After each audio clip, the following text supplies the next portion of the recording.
Allah için rica ediyorum. Erdoğan'dan rica ediyorum.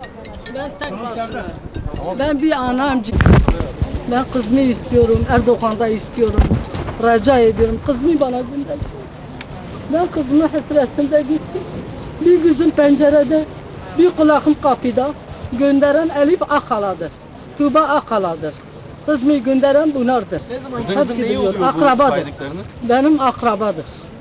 Kocamın akrabası, benimki yok kocamın. Partili mi onlar? Ha? Evet, partilidir. Ona HDP'li mi? kızımı göndermişler. Olmasaydı göndermezdim. Kaç yıl oldu?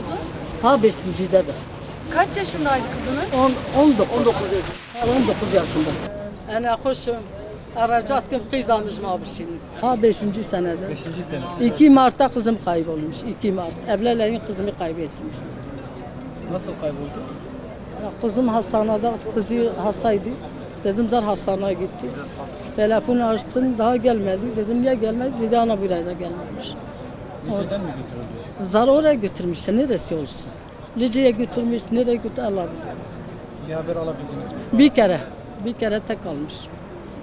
Bir kere tek, zaten nasıl ona dedi, onlara saldırdık, o hemen kaçtılar. Gelsin, hemen nerede olsun ben kızımın elini öperim, ayağını öperim, kızım bana gelsin. Ben kızımı istiyorum. Herkesin de, eğer bu taraf olsa o taraf olsa, ben rica ederim. Ben hastayım, iş yapamıyorum. Her iki kızım da evlidir, halkın karısıdır. Kimse onlara 2 okulunda cezaevindedir. Tek başına büyüttüm. Ben tek başıma. Önce bana oydu. Şimdi evlenseydi gelecekti, nefes alacaktı. Ben kocamın akrabası. Kocanızın kardeşinin çocukları. He çocukları. Tamam. Ha. Amca kızı. Bu ki evine katmış, evinde kızımı kaldırmış, elini de ekmeğe vurmuşlar. Anam bize saldıracak. Kızımın elini de ekmeğe vurmuşlar. Anam bilmesin.